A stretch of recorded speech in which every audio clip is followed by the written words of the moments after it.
السلام عليكم ورحمة الله وبركاته.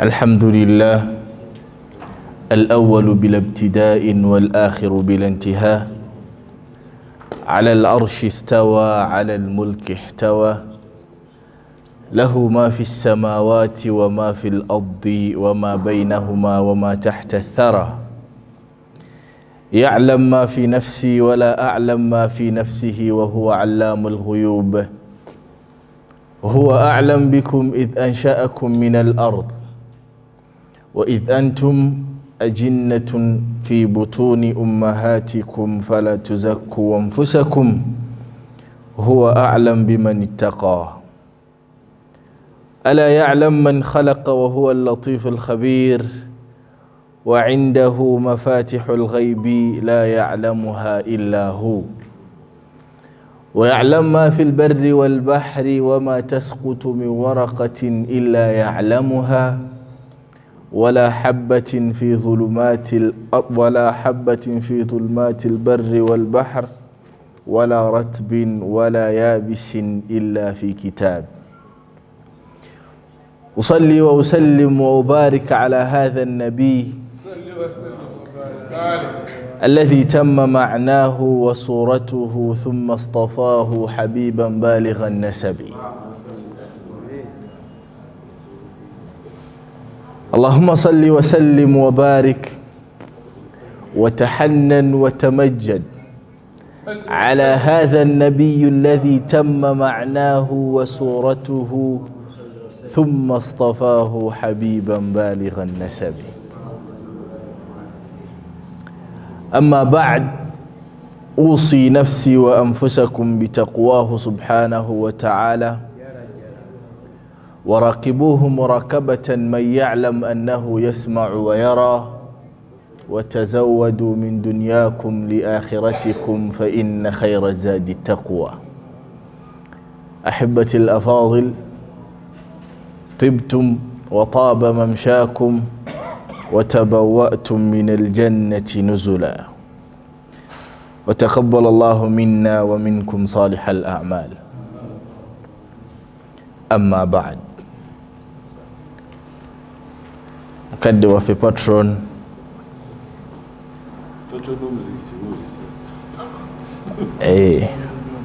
الأول ثم الأول، mukadde fi patron ow'ekibiina ekitwala omuzikiti guno mbadde siri mu nsobi mukadde waffe patron w'omuzikiti guno, bakadde bange abalungi abasembedde, okubanga twejjukanya ku mulungi sallallahu alayhi wa alihi wa sahbihi wa sallam. Mukkirize nti buli history abaako n'ekinyusi oba n'ebinyusi. Mukama waffe His Excellency the President of the Republic of Uganda bw'aba alina byanyumya ku gye baava tayinza kwerabira luweero,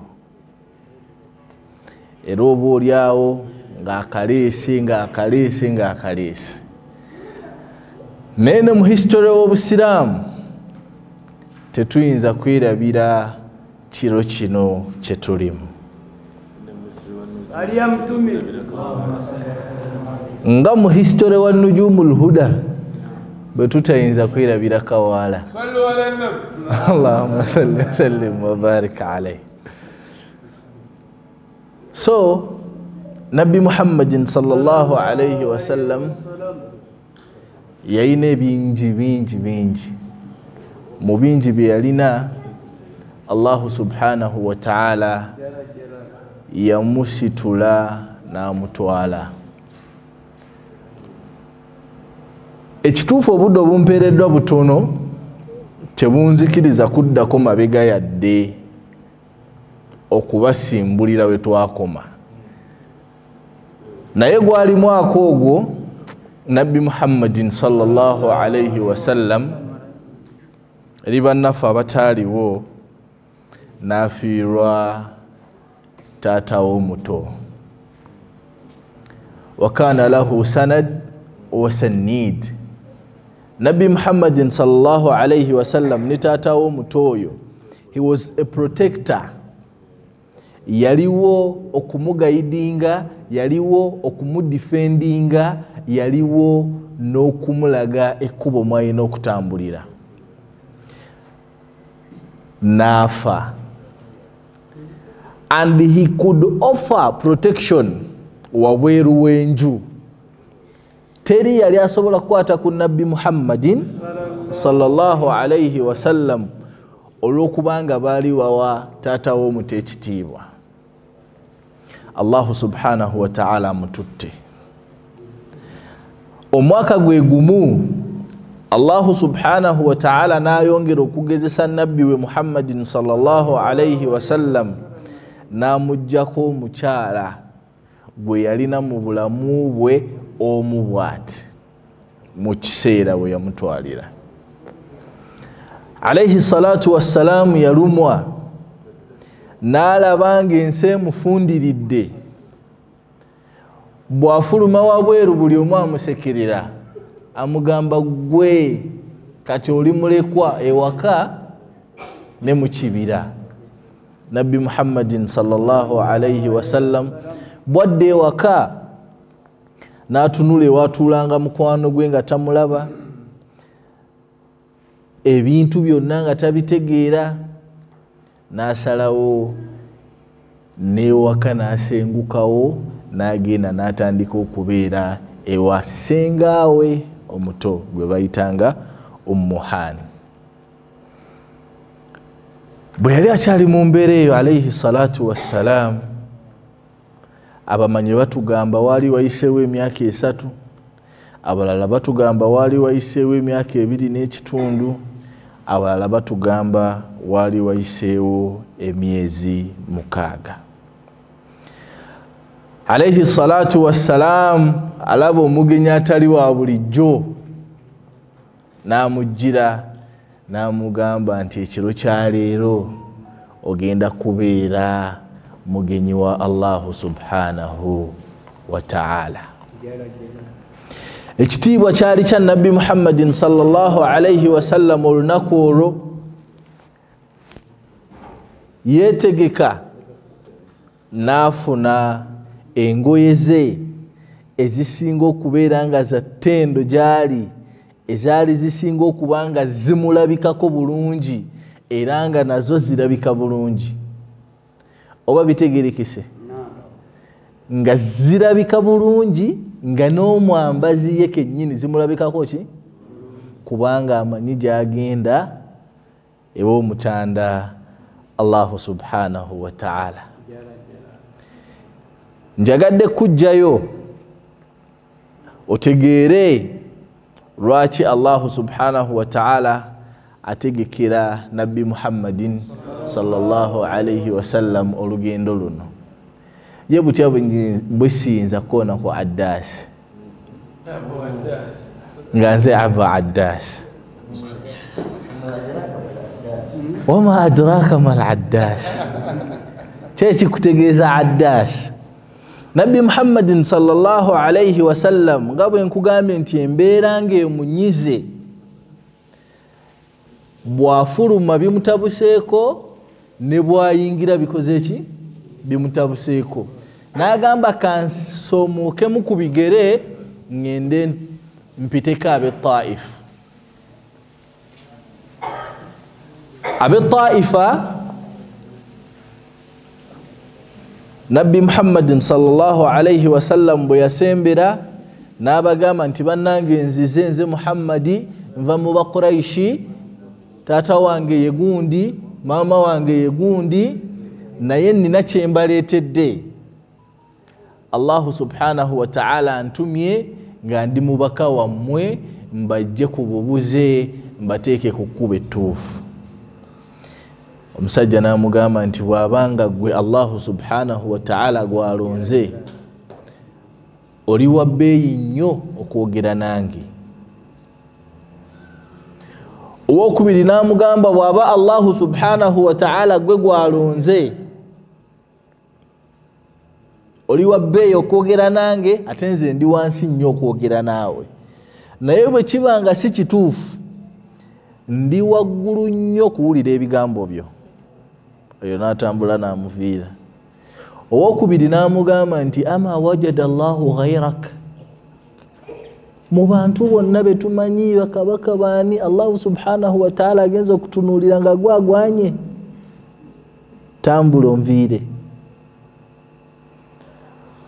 Owokusatu n'amugamba sigenda kwogera naawe ekigambo n'ekimu, naye naawe nkwegayiridde tobaako ekigambo ky'ojja ewuwo nga kidda wange, ojja kunfunamu obuzibu. Alayhi salatu wassalamu n'abagamba ebyo muba mubinnyimye muntaase. Allahumma salli wa sallim wa barika alayhi. Muntaase Abakuraishi temubagamba nti nazzeeko eno okubagamba ebigambo bino. Ne bamugamba nti kyetugenda osooka okukola kwe kutuma delegation egende mu Bakuraishi ebagambe. Era bwali bwe buto ne batuma Nabbi Muhammadin sallallahu alayhi wa sallam, ne bamukolera olukwe, ne bamukuba amayinja adduka ne sahaba we atonya omusaayi, n'atuuka mu nnimiro ya Inab nga y'abasajja bamulikwa naye nga balinamu kasente nga boolaba kale ab'ekisaasi.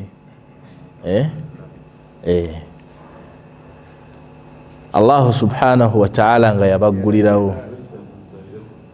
Allahumma salli wa sallim wa barika. Waliwo omuvubuka eyali omuweereza nga bamuyita Addas. Addas ne bamugamba nti funayo kyofunaawo otwalire abantu bali tulaba bali mu mbeera mbi, ate empisa yaffe ng'Abawarabu tugulumiza abagenyi, ate nga tubalaba bali gharib anil balad. Addas n'akwata Inab n'azitwalira Nabbi Muhammadin sallallahu alayhi wa sallam. Inab ndowooza ze grapes, n'aziwa Nabbi Muhammadin sallallahu alayhi wa sallam. Bwe yali akwata bw'ati okulya alayhi salatu wassalam, n'agamba nti bismika Allahumma oba bismillah. Addasi n'amugamba nti anta rajulun gharib anil balad. Gwe ebyo ebigambo abantu baffe wano tebabikozesa, ovaawa, olabika toli wa kuno. N'amubuulira ndi musajja weeno neeno. N'amugamba ate gwe Addasi ovaawa? N'amugamba nze nva mu kibuga kye bayita Ninawa. N'amugamba nti hatha baldata akhi Yunus bun Matta. Ekyo kibuga kya muganda wange Yunus ibn Matta. Ekyaleetera Addasi okwewuunya kwe kubanga Nabbi Muhammadin sallallahu alayhi wa sallam amanyi Yunus ibn Matta. Nga bw'oyinza okujja mu Buganda obanga ogenzeeyo ne bakugamba nti n'osangayo omusajja naganze ndi muzzukulu wa Kintu. Ntegerekese? Ndowooza Kintu tumumanyi era tumusoma, the first Muganda was Kintu. Kati onaamugamba nti omanyi Kintu, omanyi Yunus ibn Matta? N'agamba nti oyo muganda wange, omulimu gwe yali abakana nagwo gwe nzigusa saawa zino. Addas n'abeera nga yeeyekka eyasiramuka mu lugendo lwa Nabbi Muhammadin sallallahu alayhi wa sallam okuva e Makka okugenda e Taifa n'okuva e Taif okudda e Makka.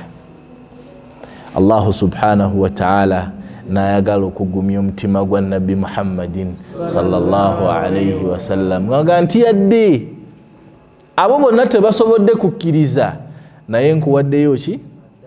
addas nayogera ebigambo bye Nabbi Muhammadin sallallahu alayhi wasallam ebimanyikiddwa nze naawe n'agamba nti omuntu omu okusiramuka ng'ayitidde ku mukono gwo khairul laka min ad-dunya wama fiha kisinga edduniya eno gy'olaba n'ebigirimu. Bariya Nabi amma ba'd ogwo gubadde mukaddima gwaffe eri abataaliwo okutukomyawo tutambulire wamu ku peegi emu.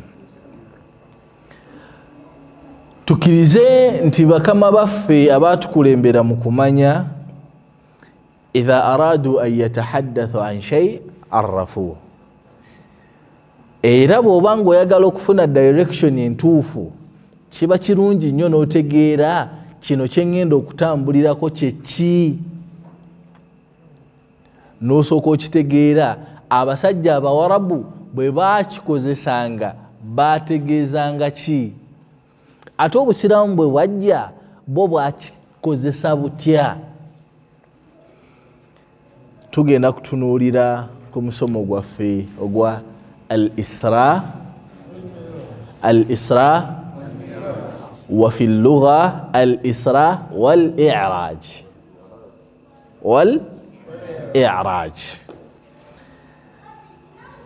الإسراء لغة السير ليلة، السير ليلة kwe kutambula ekiro.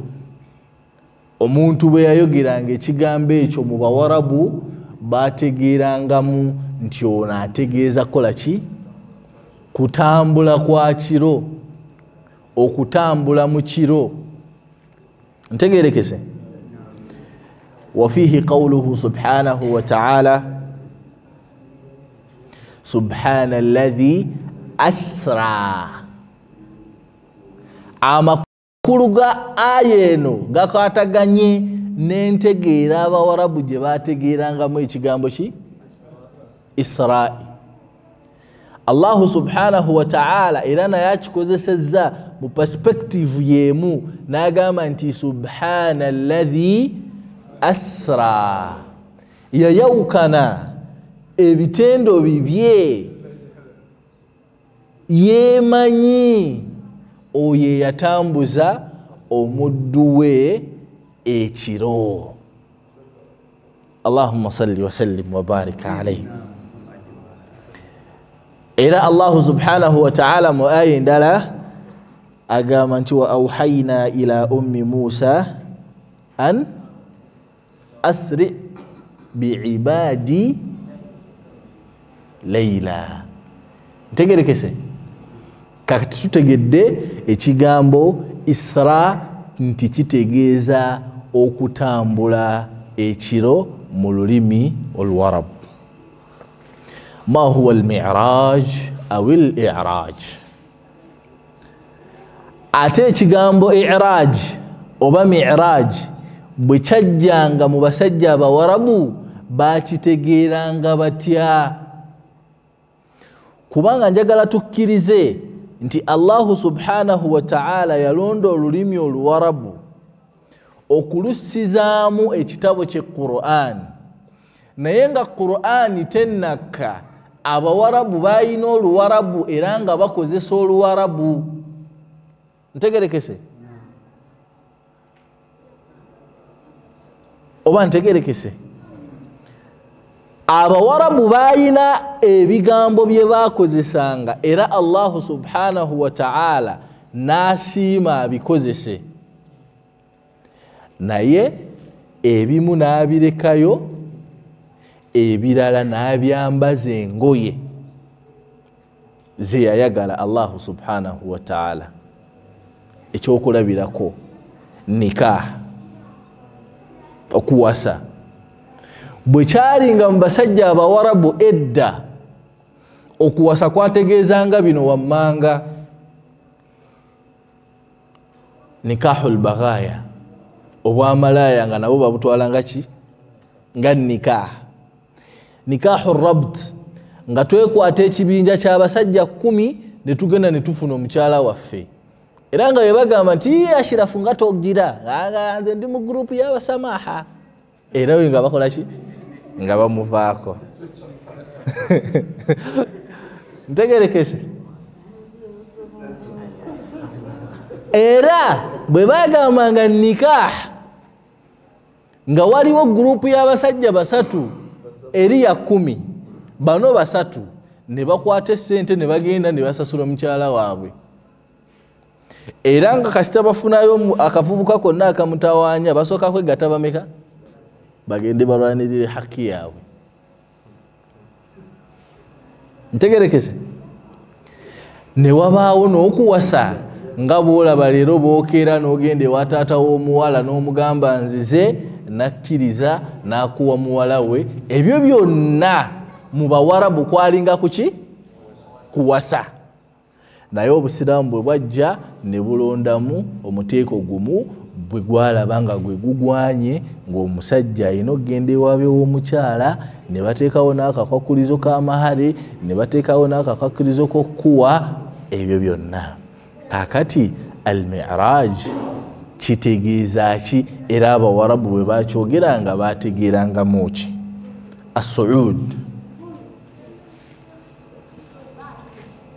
awil irtifaa ntegerekese awisumu ekintu ekyaki ekyawaggulu nga bwolaba Abawarabu bagamba batya mukadde wange gwasinza okuddinganayo emirundi emingi sahibu sumuwi as-sulta sahibu sumuwi al-malaki nti omuntu wa kitiibwa kyawaggulu nnyo ntegerekese kaakati Abawarabu bwe baawuliranga ekigambo mi'raj awil i'raj kye baafunanga mu bwongo bwabwe nti ekigambo kyaki kyawaggulu era Allahu subhanahu wa ta'ala nakyo n'akikozesa mu mbeera etegeeza ekyawaggulu agamba atya Allahu subhanahu wa ta'ala mu Qur'an ilayhi yas'adu al-kalimu at-tayyib والعمل الصالح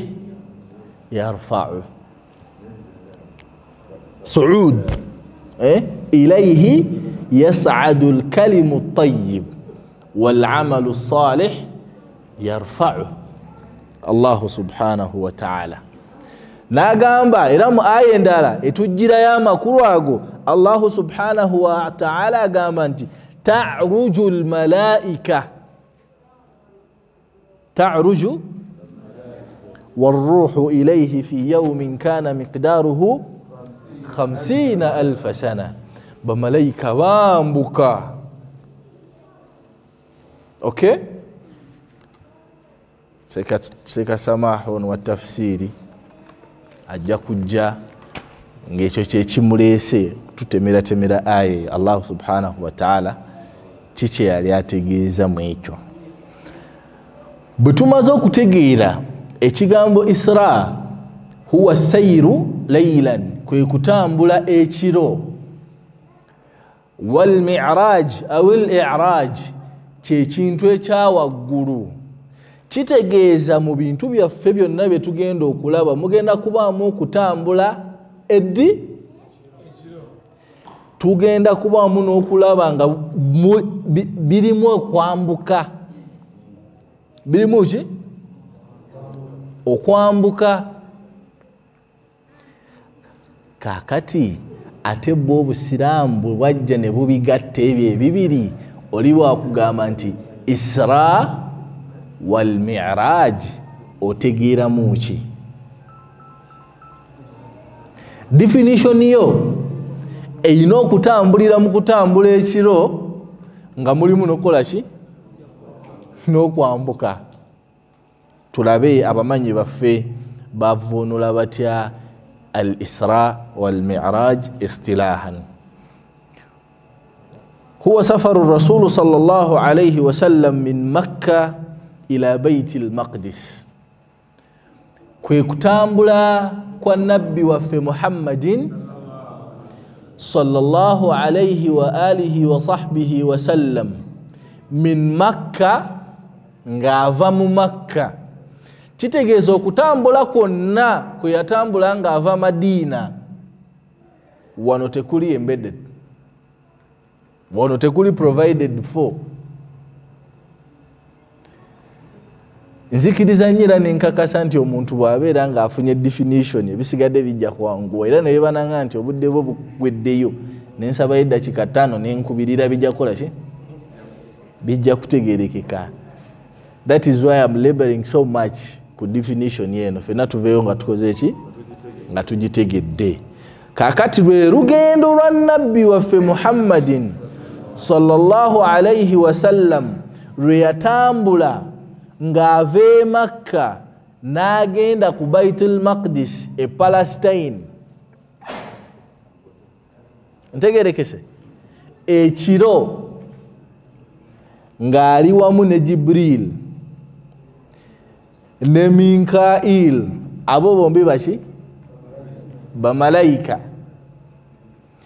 nga bakozesa Burak yali ensolo nabbi Muhammadin sallallahu alayhi wasallam gye yatuulako, n'okuva ku Baitul Maqdis ila samawati al-ula.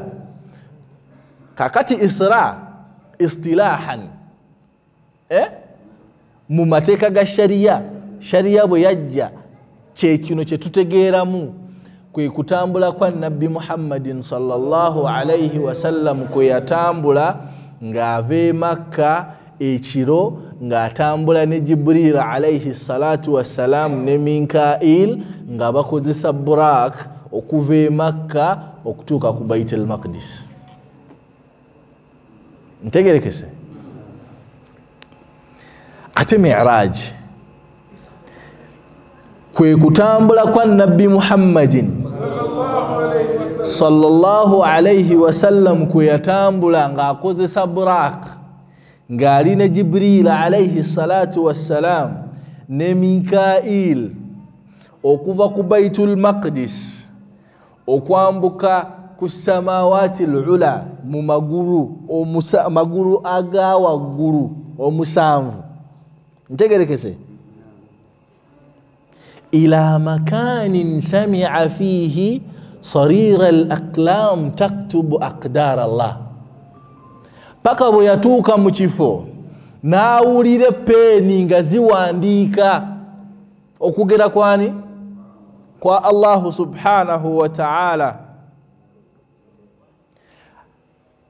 hatta paka bwe yatuuka ku arshi rahman. Oba ntegeerekese. ila sujudu tahta arshi rahman, okutuusa bwe yavunnama wansi waki wanna mulondo ya Allahu subhanahu wa ta'ala. Okwo eyo ye Mi'raj. Isra wal Mi'raj kwe kutambula kwa nabbi Muhammadin sallallahu alayhi wasallam di mu kiro kya leero kwe yatambuliramu okuva e Makka okutuuka e Baitul Maqdis. Bwe yava e Baitul Maqdis n'ayambuka n'agenda paka bwe yatuuka tahta arshi rahman. Ntegeerekese bannaye. Omuntu asobola okwebuuza ebibuuzo bingi. Lwaki Allahu subhanahu wa ta'ala teyatwala nabbi Muhammadin sallallahu alayhi wasallam direct awo we yali n'amwambusa waggulu? Lwaki? Kubanga Allahu subhanahu wa ta'ala walillahi al-mathalu al-a'la, ebifaananyi byonna ebiri rich tubikubira ne Allahu subhanahu wa ta'ala. Akisobola kun fayakun, agamba bugambi nti ba ne kiba. Naye Allahu subhanahu wa ta'ala mukutte n'amutwala ku Baitul Maqdis. That would be wastage of time to him. Naye fi hikmatihi subhanahu wa ta'ala yayagala ekyo. Are we together? Lwaki Baitul Maqdis eyo gy'olaba weeri kino mukitwale kuva kunzi. Baitul Maqdis weeri waliwo omulyango guyingira mu ggulu.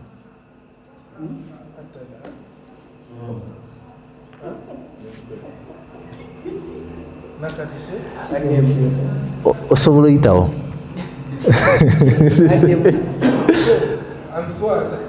Baitul Maqdis weri Baitul Maqdis weri waliwo omulyango okola ki oguyingira mu ggulu era ensonga lwaki Allah subhanahu wa ta'ala eggulu lyo lirina emiryango Sheikh Ashraf akonyeemu nti awo wennyini wewali omulyango gwaki gweggulu walaw fatahna alayhim baba min as-samaa fadallu fihi ya'rujun tubadde tuleeta bujulizi obulaga nti eggulu nalyo Allah subhanahu wa ta'ala yaliteekako ki emiryango Allah agamba nti walaw fatahna alayhim baba kale ne woba tomanyi Luwarabu twala ekigambo ekigamba nti bab kitegeeza ki luggi wonna wokisanga oba mu Qur'ani oba mu hadithi otegeera butegeeza oba ng'obukomawo kuki ku luggi kati Allah subhanahu wa ta'ala agambye walaw fatahna alayhim baban min as-samaa fadallu fihi ya'rujun era nabbi wa Allah subhanahu wa ta'ala Musa alayhi salatu wassalam abasoma tarikhi ebitabo bitugamba awo wennyini wagenda okukola ki awo wennyini wagenda okukola ki okuyita ng'akomawo ku nsi ajja kuyingira mu budde nga bwa fajiri n'ebirala nga Sheikh Ali oyo wanaatutegekera omusomo ogukwata ku ekyo mbakakasa tetunava ku mulamwa tusoma ki Isra wal Mi'raj tubadde tulina okusooka okukola ekkubo erya Mi'raj tumaze okukakasa nti eggulu lirina emiryango era ogumu ku mulyango gw'eggulu guli waggulu waki wa Baitul Maqdis era ne nabbi Musa alayhi salatu wassalam wagenda okuyita ng'akomawo nabbi Muhammadin sallallahu alayhi wasallam abamanyi bayawukana yatambuzibwa ye yennyini omwoyo gwe n'omubiri oba Allah subhanahu wa ta'ala yatwala mwoyo ye n'asigala ntegerekese abamanyi ne baawukana abalala ne bagamba oba yaloota Allah subhanahu wa ta'ala yamuleetera ekirooto nga kirimu bino byonna ekigambo ekisinga okuba nga kituufu era nga kyekituufu Allah subhanahu wa ta'ala yakwata nabbi we Muhammadin sallallahu alayhi wa sallam jisman wa ruhan bisuratihi wa ma'na namutwala nga ategeera bulungi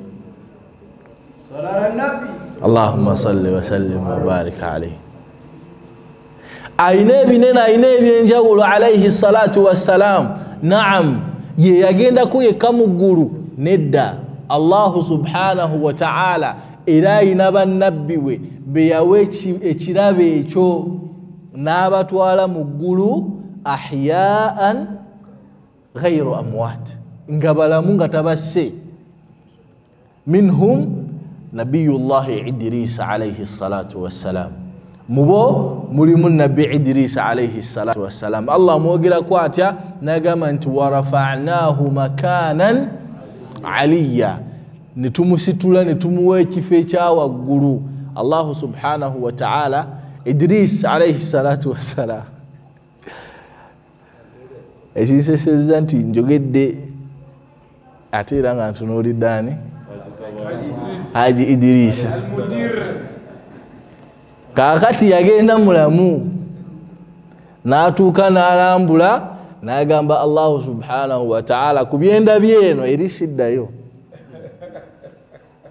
kiina gye ndaga kyekigambo kiyinza okukozesebwa n'asigalayo mu ggulu eryokumeka eryokuna. Allahu subhanahu wa ta'ala ila mu Qur'ani bwe yali amwogerako yagamba nti warafa'nahu makanan aliyya. Nabbi owokubiri Isa alayhi salatu wassalam bwe baayagala okumutta Allahu subhanahu wa ta'ala yamukwata n'amutwala bal rafa'ahu Allahu ilayhi.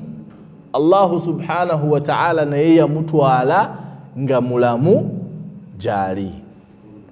Nabbi owokusatu ye nabbi waffe Muhammadin sallallahu alayhi wa sallam is so peculiar in a way that ye yatambula nadda immediately. Yatambula nakola ki nakomawo. Oliyo bwe yatuuka yagamba sidda. Owokubiri bal rafa'ahu Allahu ilayhi, Allah yamutwala gyali ajja mukomyawo wanayagalira. Owokusatu yamutwala n'amukomyawo walillahi almathalu al'ala. Ebyo tumaze okubiraba. Kati nabbi Muhammadin sallallahu alayhi wa sallam abamanyi batugamba yali yeebase. Abalungi tutandise tutuse ku kinyusi tutandise tutuse kuki ku kinyusi. Bitandika bitya? Bamuwadde amawulire alayhi salatu wassalam nti elleila inti dhaif, oli mugenyi wa Allahu subhanahu wa ta'ala. Neyetegeka. Twagambye embeera bwe yamuyitirako yagenda wani? Ewa ssengawe Hani. Abamanyi abamu batugamba nti yali mu nnyumba ya Hani Jibril alayhi salatu wassalam we yajjira n'amuggyaawo. Abamanyi abalala batugamba nti kaana fi baitihi, yali muki mu nnyumba ye eya maama waffe Khadija. Abamanyi abalala batugamba nti yali yeebakirizaamu e Makka ku haram. Ebyo bye bigambo bye nasobodde okukola ki okulabako ebisatu. Abalala bagamba bajja ennyumba neyeyabuluzaamu. Nyumba ki eteekwa kubanga either yaliye oba eya Hani oba Kaaba nga mu yali akoze ki yeebase alayhi salatu wassalam. Olw'okuba byengenda okubagamba byali tebitegeerekeka bwongo bw'abategeera wabula bitegeerekeka obwongo bw'abakkiriza. Tebitegeerekeka bwongo bw'abategeera era Abawarabu byabalema okutegeera yadde nga baali bakola ki naye ate obwongo bw'abakkiriza byatuulamu. Ntegerekese ne nabbi Muhammadin sallallahu alayhi wa sallam olw'okuba nti yali muntu baali balina okumutegeka kubanga byagendako tebitegeerekeka buli akola ki ategeera.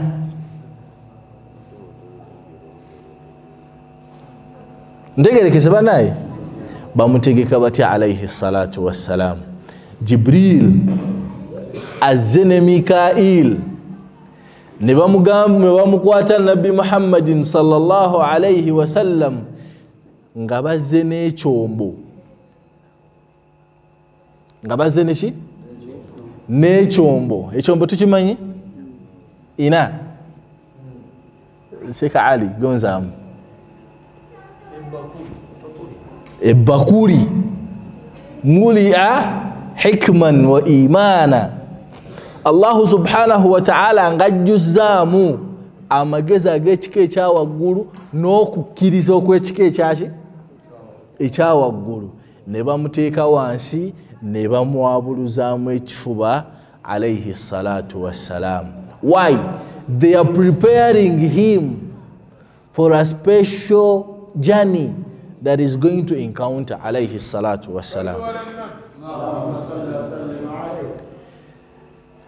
Nga bamugamba nti eno gy'olaga si bya bulijjo. Era that is why they had to do that operation. Surgery.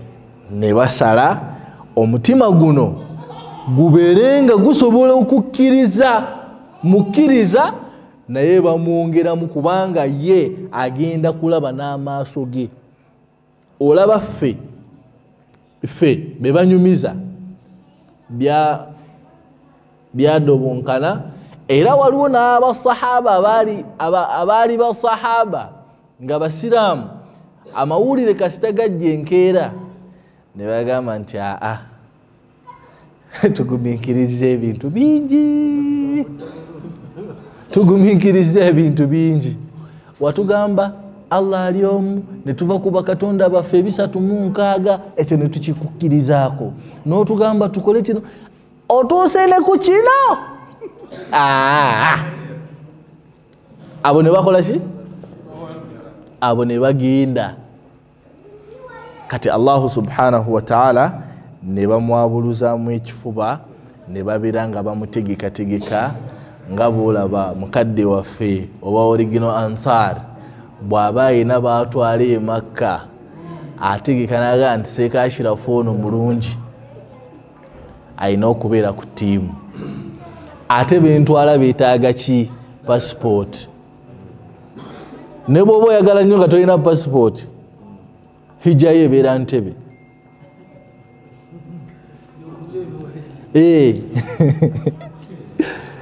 Beetaaga visa nazo n'agenda mu embassy n'akola ki? N'azijjayo. Beetaaga accommodation gye balaga, beetaaga transportation, beetaaga okubuulira emikolo. Ebyo byonna n'abikola. Kati ne Nabbi Muhammadin sallallahu alayhi wa sallam operation gye bamuyisaamu yali emutegeka ku kyagendako.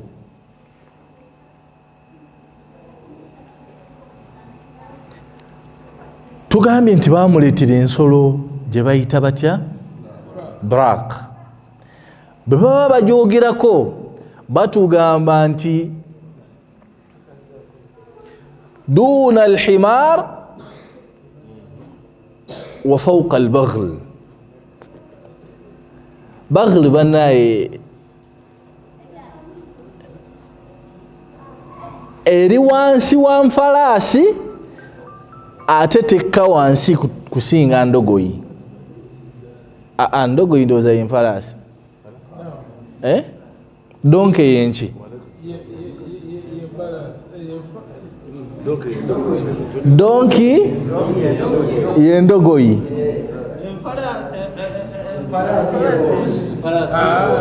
Ala khilafin bayna ahli al-ilm. Abamanyi baawukanye.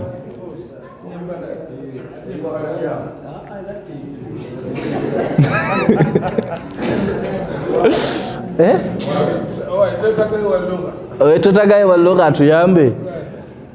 Ebigambo bino ebisolo bye mbakubirako ebyokulabirako mu bwongo bwange mu ebiri.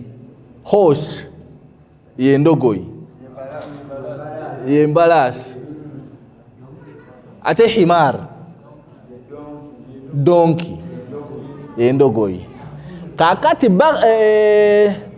ensolo eno Burak gye baleese eri wakati w'ezo ebbiri.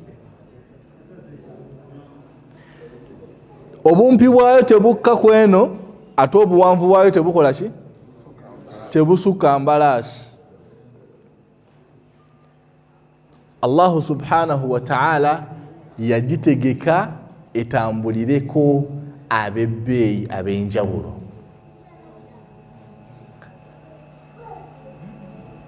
Jibril alayhi salatu wassalam azze nayo ne Mikail bagireese wali Nabbi Muhammadin sallallahu alayhi wasallam. Bweraba Nabbi Muhammad sallallahu alayhi wasallam operation yewedde bamutwala atuule kuyo bagende yagaana. Ngamba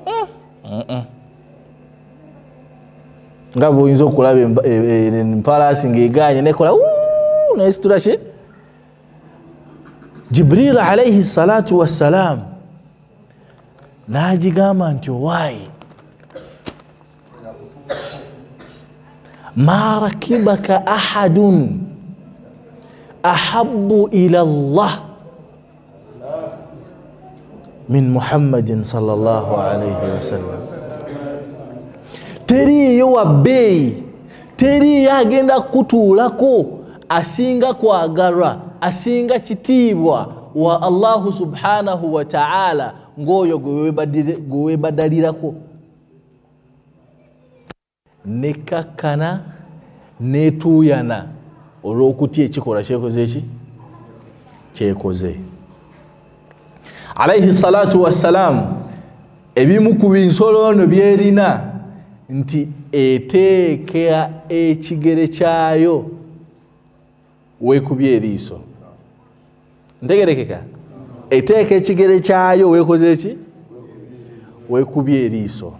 Kati eyo ye speed kwe yali etambulira. Sijja kubalwisaayo, ndaba Sheikh Ali atunula ku ssaawa.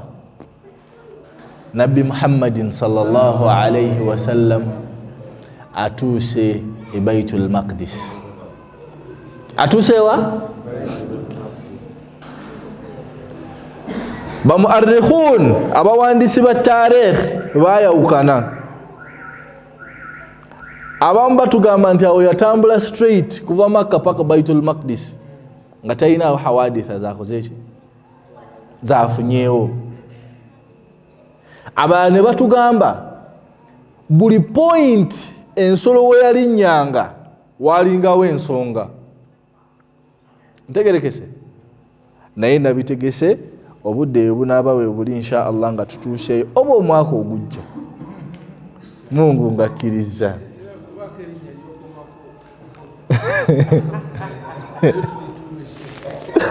Allahumma salli wa sallim wa barik ala sayyidina Muhammad.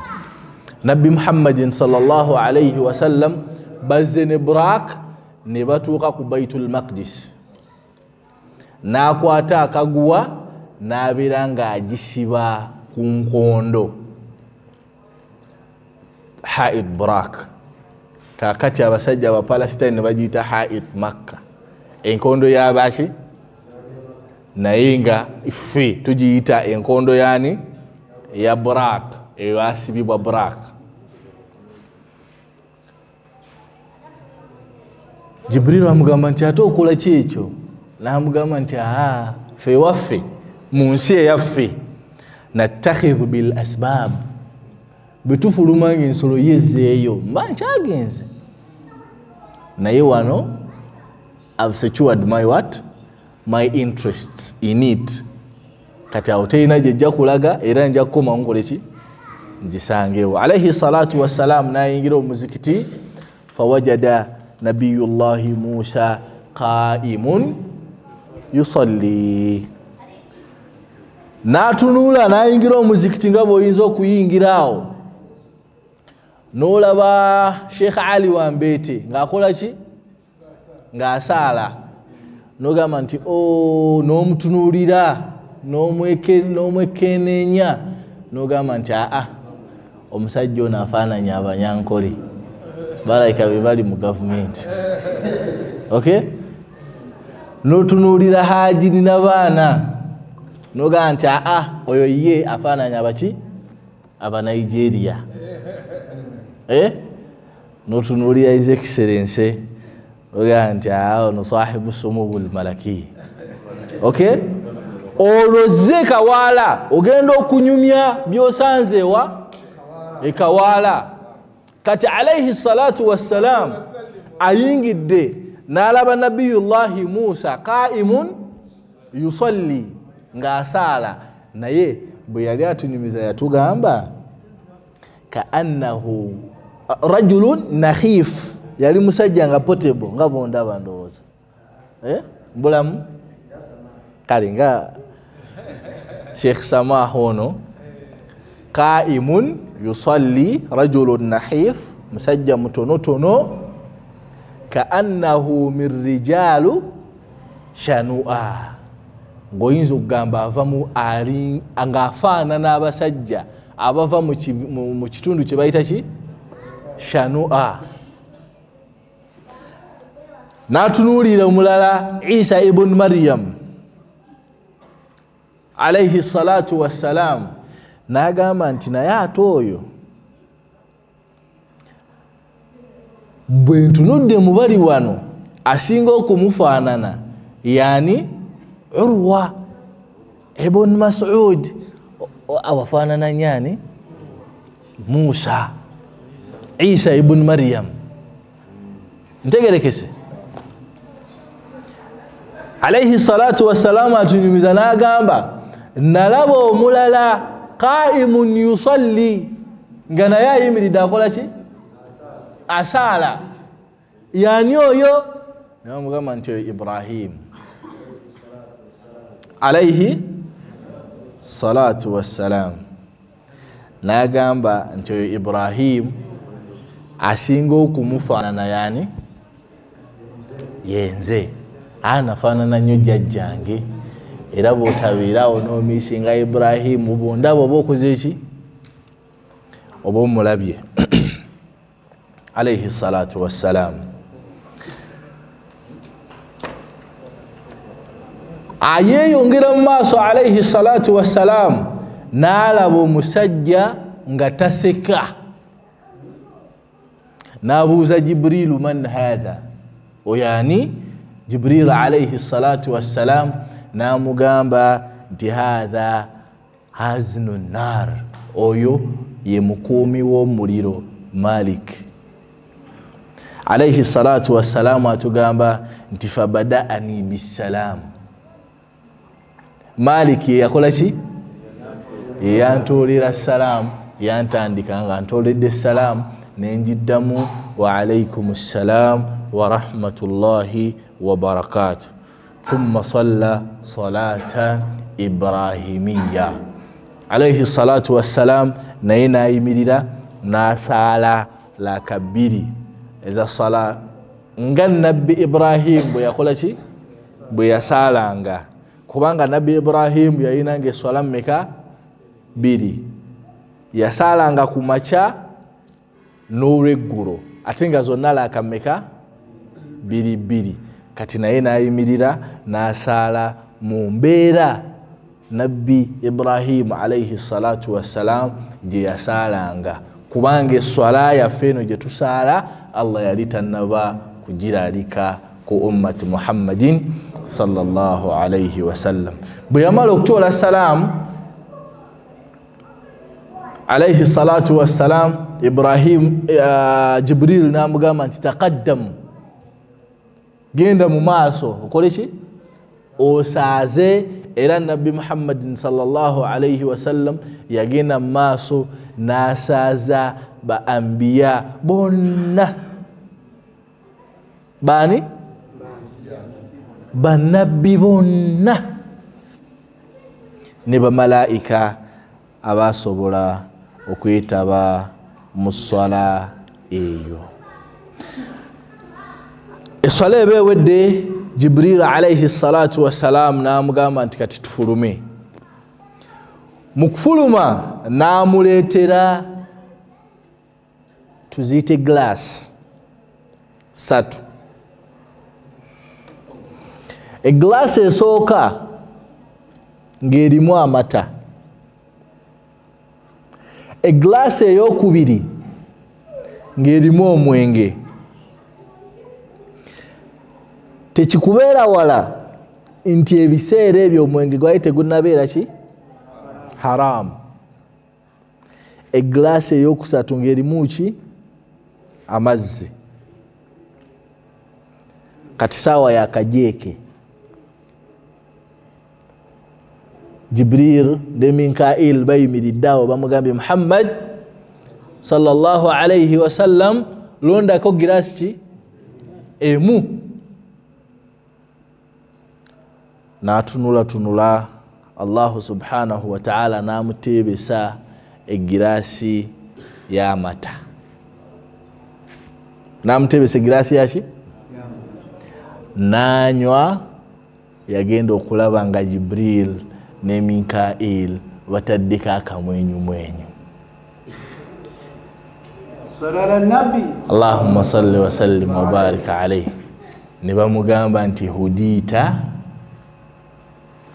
ala oba ila alfitra olungamiziddwa eri fitra bubumbwa eri obubumbwa olonze eki bubumbwa oba kulonda mwenge simanyi singa kyekiri mu muzikiti guno ummayo yalibadde ki ntamiivu ate oba kulonda mazzi walizikiridde ne ummayo nekola ki nezikirira lwaki bwe yalonda amata bamugamba nti hudita ila alfitra Allah subhanahu wa ta'ala akugaidinze nolonda obubumbwa gunagwo musomo munene amata omwana Adamu asuubirwa okubanga anywa amata olaba n'omuto Allah subhanahu wa ta'ala amuwa emyaka 2 ejaki ejamata liman arada an yutimma ar-radaa eriyo yayagadde okola ki okujjuza ennyonsa Nabi Muhammadin sallallahu alayhi wa sallam atudde ku nsolo Burak kakati batandika olugendo lwa Mi'raj olugendo lwaki lwa Mi'raj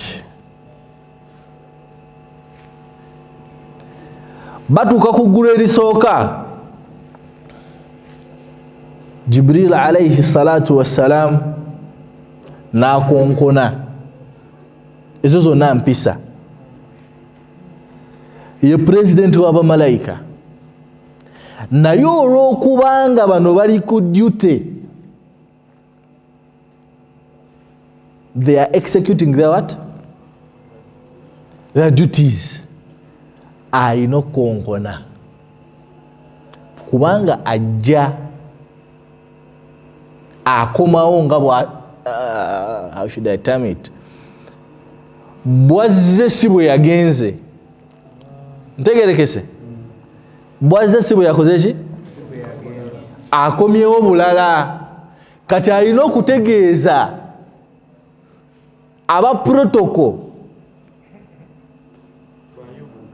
alina okutegeeza ki aba protocol nti bannange kyendeese tekiina buzibu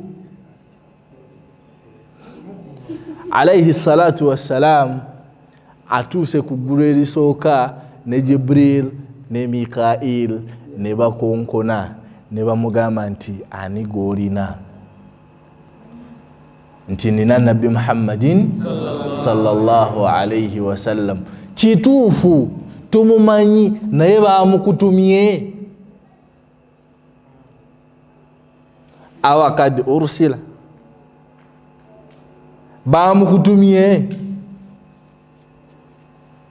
ntegerekese naga nti bamuntumye ne bamuggulirawo alayhi salatu wassalam ne bamugamba nti marhaban tusanyusa okulaba omulungi waffe Muhammadin sallallahu alayhi wasallam bw'ayingira eggulu erisooka banaye njagala tusooke tu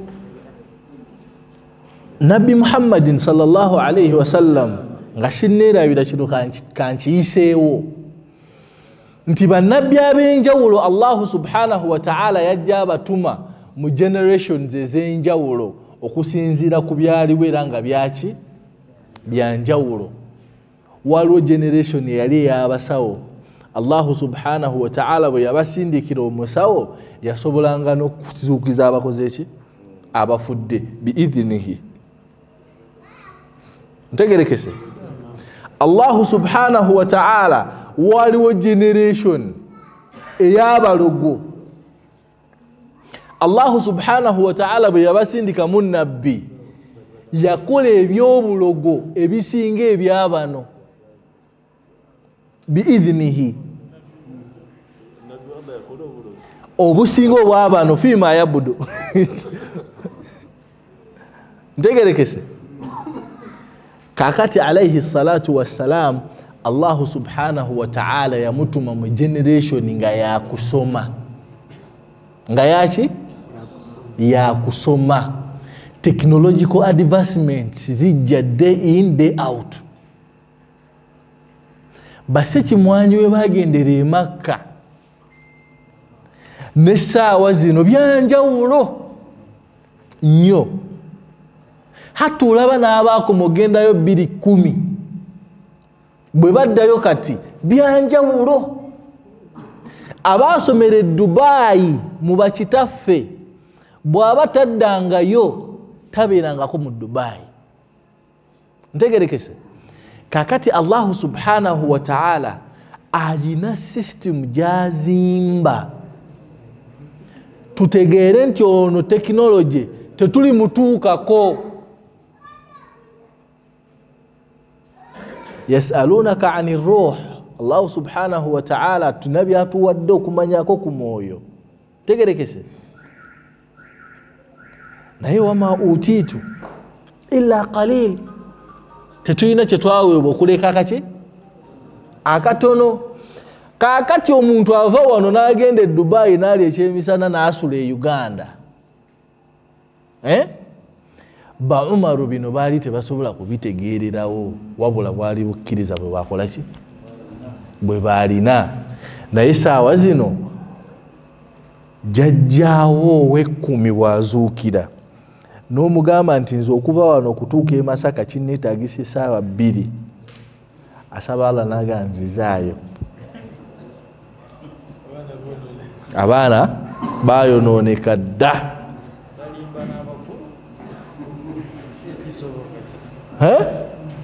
Kubanga ye yatambulirangawo mwezi. Ntegereka banaye. Kati Allahu subhanahu wa ta'ala ya designing olugendo luno nga luli so advanced ku levels nti abantu tetujja tuukayo ne bwe twewaana tutya. Lwaki nkyogedde ekyo? Okuva wano ku nsi okutuuka ku sama dunia masirat 500 am. Watambulirwawo emyaka bimeka? 500. Emyaka 10 meka? Emyaka 5. Ntegerekese. Emyaka bimeka? Ati Nabbi sallallahu alayhi wa sallam avudde wano atuse ku ggulu erisooka bamugulidde. Mu ggulu erisooka yalabawo musajja ala yaminihi aswida wa ala yasarihi aswida.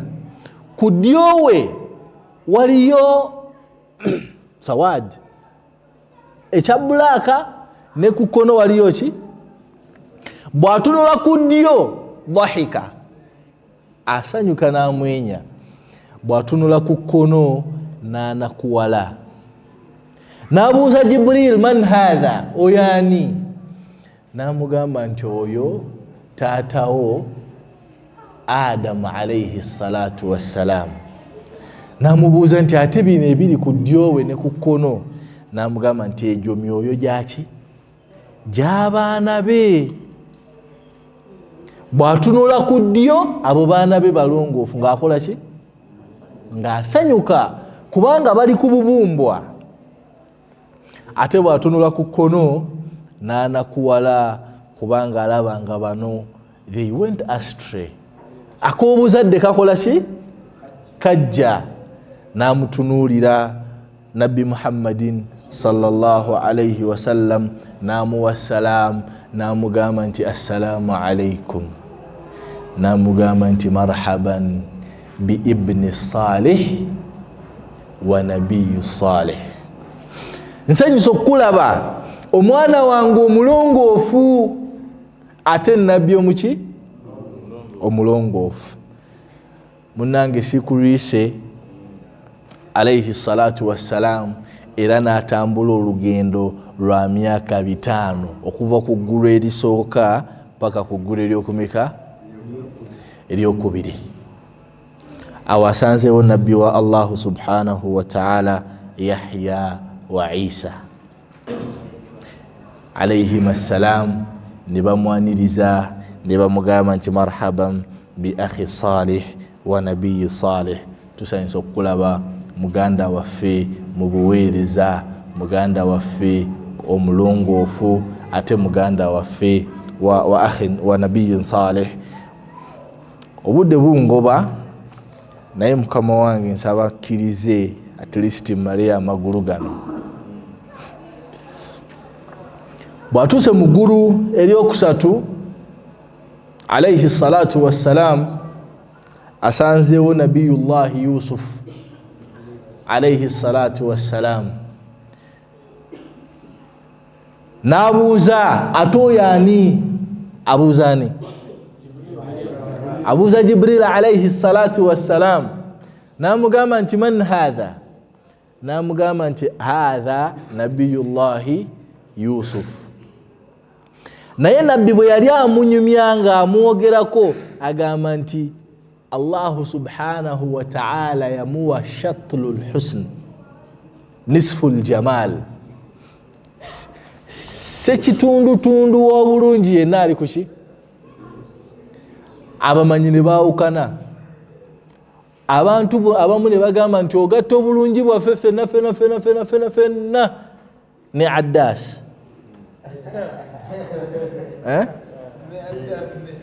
fenna n'obukwata n'oyawuzaamu ekyo kitundu kyaffe ekitundu ekirala kyani kya Yusufu yensonga lwaki abakyala bali yabagamba nti kadhalikunna alladhi lumtunnani fi bwe baamulabako ne beesalaasala difensi ye yali nnyangu aga nti kadhalikunna alladhi lumtunnani fi oyo gwe mubadde munnenyeza mwe mumulabye just lunaku lumu ne mwesala naye nze akuze mmulaba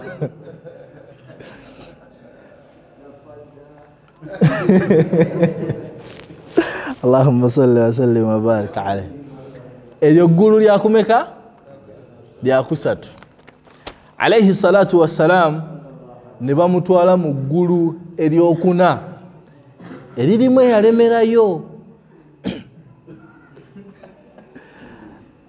Idris alayhi salam naye n'abeera nga yamuwa salam n'amugamba nti salamun alayk akhin salih marhaban bi akhi salih wa nabiyyin salih nsanyusa okulaba muganda wange omulongoofu ate nabbi omuki omulongoofu ne bamwambusa naye buli wenkugamba ne bamwambusa watambulirwawo emyaka emeka emyaka 5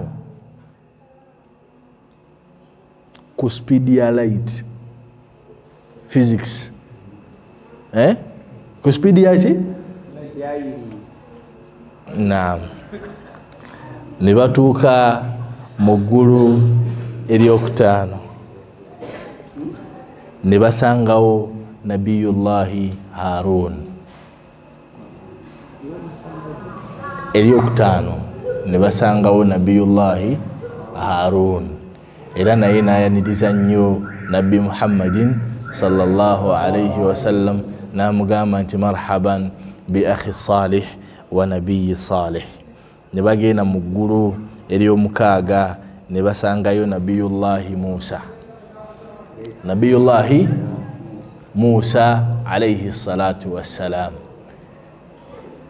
n'amwaniriza bulungi namugamba nti marhaban bi akhi salih wa nabiyyi salih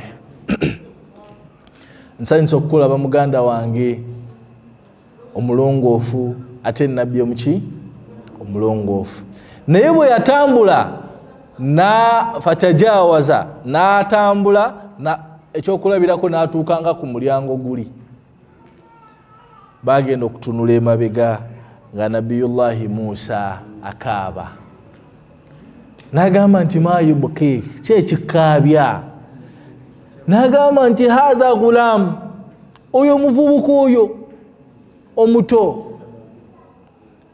yadkhulu min ummatihi aljanna bagenda kuyingira mu jjana abantu b'ekibiina kye abasinga abange ate nga Allah gwe yasembyeyo okutuma ekyo kyekyali kikola ki kikaabya nabiyullahi Musa ekitulaga nti buli nabbi ali affiliated ku kibiina kye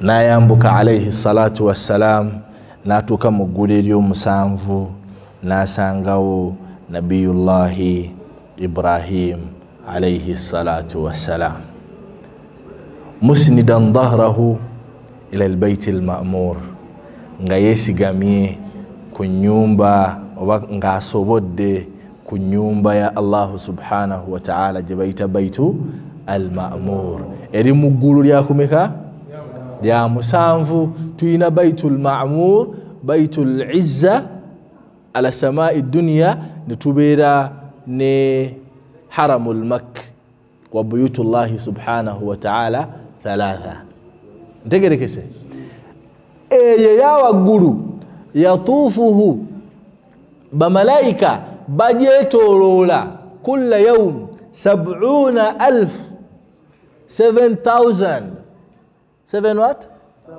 7,000 angels on a daily era bamalayika bwe bamala okubatonda kitegeeza buli lunaku Allah subhanahu wa ta'ala atonda bamalayika betumanyiiko ekitone ennyo emitwalo 7 7,000 kyebasooka okukola 70 kyebasooka okukola kwetooloola kola mikolo kitegeeza buli malayika ki buli malayika haji kitegeeza buli malayika haji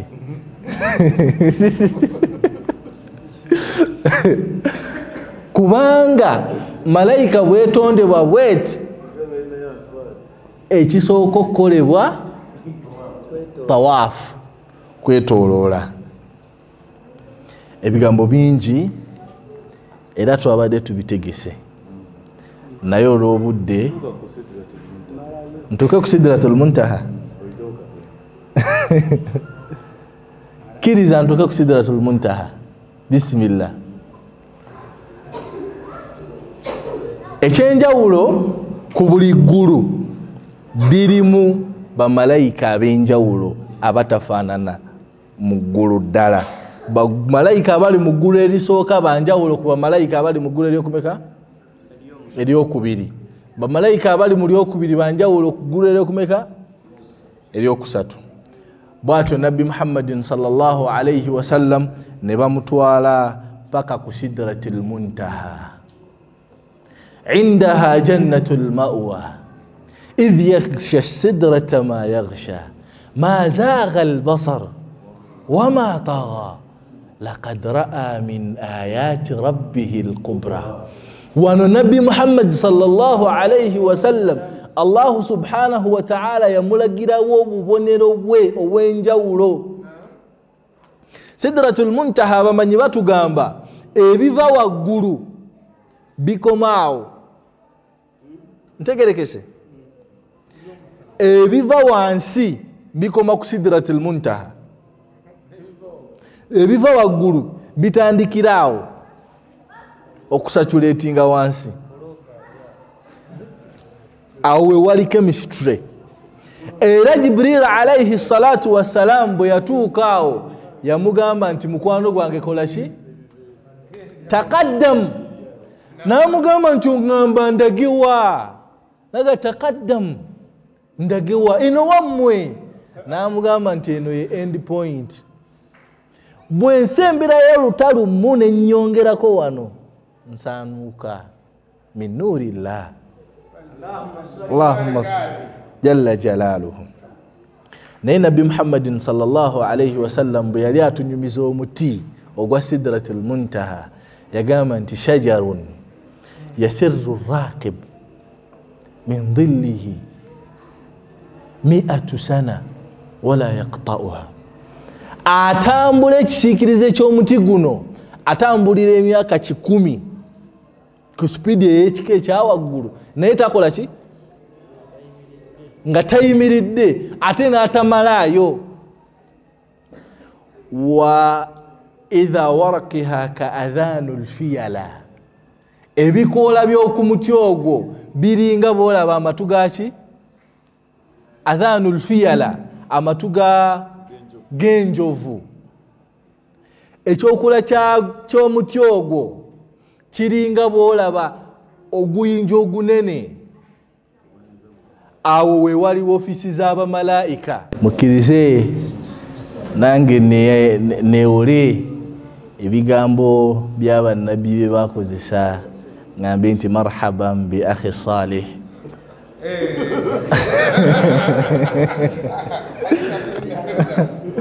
wa sadiqun salih.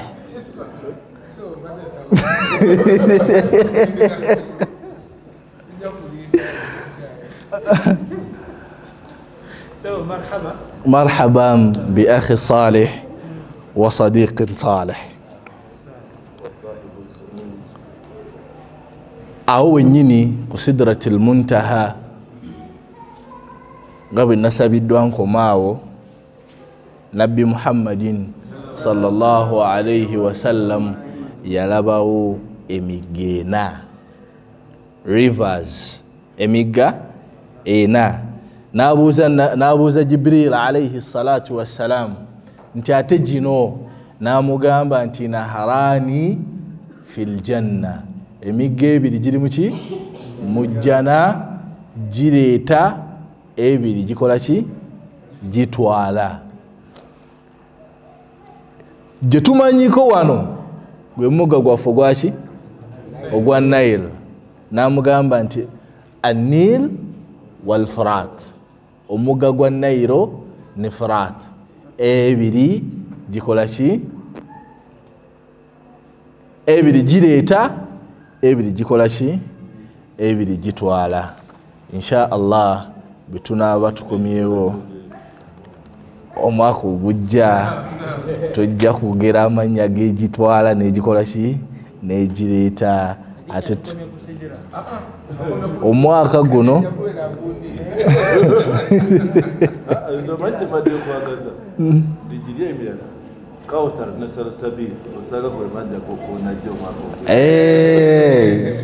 insha Allah. ربنا آتنا في الدنيا حسنة وفي الآخرة حسنة وقنا عذاب النار وقنا عذاب القبر وارزقنا النظر إلى وجهك الكريم. اللهم آت نفوسنا تقواها وزكها أنت خير من زكاها أنت وليها ومولاها. اللهم إنا نعوذ بك من جار السوء ومن أزواج يشيبنا قبل المشيب ومن أولاد يكون علينا ربا ومن خليل ماكر عينهم يرانا وقلوبهم يرعانا. إن رأى منا حسنة دفنها وإن رأى سيئة أذاءها. حتى الملتقى لكم مني أطيب المنى والسلام عليكم ورحمة الله وبركاته.